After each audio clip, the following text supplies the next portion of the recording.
Hey everyone, I'm Ian McCarthy of Lifting for Life, and this is the fourth installment of the progressively less new Lifting for Life Q&A series, in which I answer your questions on video in under 5 minutes.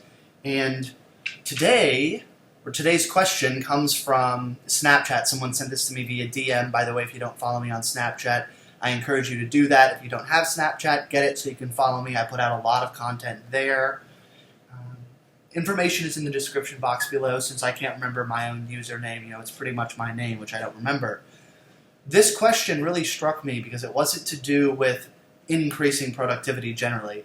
It was to do with decreasing the inconsistency between really good productive weeks and bad weeks.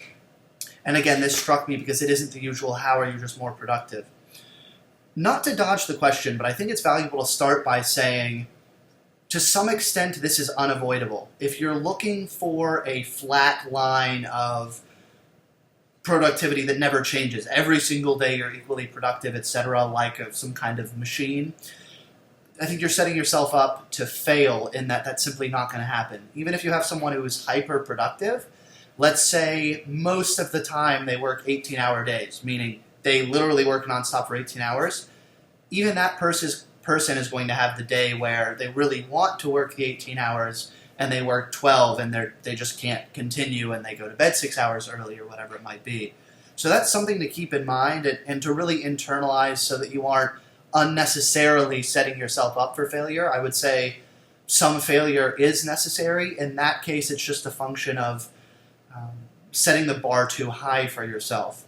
Additionally, I found a lot of value in being very, very aggressive about being productive on days where I'm feeling good. So it might be tempting to say, okay, I'm having a good day, so I'll just get done what I need to get done more quickly and then move on to recreational activities or whatever it might be. And depending on your priorities, that might in fact be what you want to do or might be appropriate for you. But if you're someone who has kind of an endless list of things that you want to do, and some things are just always dropping off the end of it, those good days are an opportunity to push really hard in the direction of getting as much done as you can.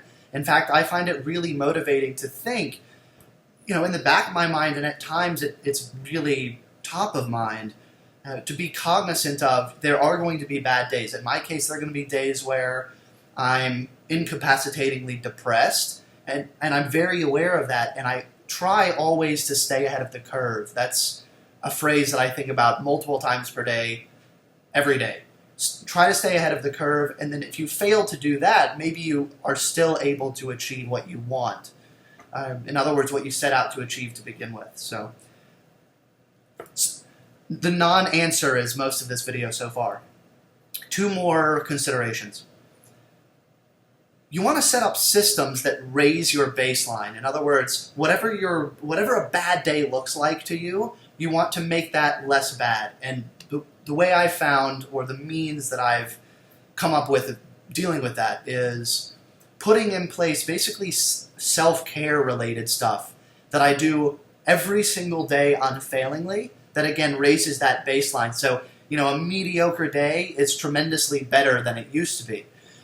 This is going to be very individual. For me, it's sleep, meditation, caffeine, exercise. There are probably 4 or 5 things that are just really top, all kind of comparably important. And if any of those are kind of out of place, that lowers that baseline. And in fact, it gets easier to neglect those and then things get worse. If that's in place, if I'm able to address those things, and I still have, it's a mediocre day, it's actually pretty good. Again, you need to find out what that is for yourself. Third, look for inefficiencies. I realize I'm using this term, I'm really talking about distractions. The things that you do when you have the bad day or the bad week, figure out what it is you're doing instead of the stuff that you really want to do, and figure out a way to not do that. And in so many cases, it's don't start it. Kind of a crude analogy, but you may have heard, the first drink, makes the difference. Like for the alcoholic, if they just avoid the first drink, they avoid the following 100 drinks, which ultimately kill them. So similarly, and I'm going to go over time because I can do what I want, it's my channel, apology accepted. If for you it's when you hang out with a particular person, oh man, that just snowballs into like 6 consecutive hours of maybe you even really enjoy what you do, but you're not productive, and then you hate yourself for having done the 6 hours of dubious activities with this person, and you really feel that what you need to be doing is this other thing. Okay, so maybe what you do is you don't get rid of that altogether, but you see that person less often. Or perhaps you tell that person, you know what, this really needs to be restricted. That would only work if they would respect that, but maybe they would. Maybe you would need to cut that person out altogether. Maybe it's video games, you really enjoy them, but you're not able to enjoy them in a moderated fashion, so maybe you need to get rid of them. Or maybe you can moderate your use of them. Very technical. And again, this is going to be highly individual. So it might be you really need to be reading textbooks, and instead, I know who asked this question, instead you're reading 1984. And so maybe you need to say, okay, I'm only going to read 1984 on Sunday night, or whatever it might be. And these are very, very general, broad recommendations. I realize that they're not going to be super, super potent in any one case, because they're intended to apply to all kinds of different cases. So again, be cognizant of the fact that you're human. You don't want to set this impossible standard that will just make you feel like shit because you'll never hit it. But you do want to, and you want to be really aggressive with the good days you have, being cognizant of the fact that that's not going to be every day.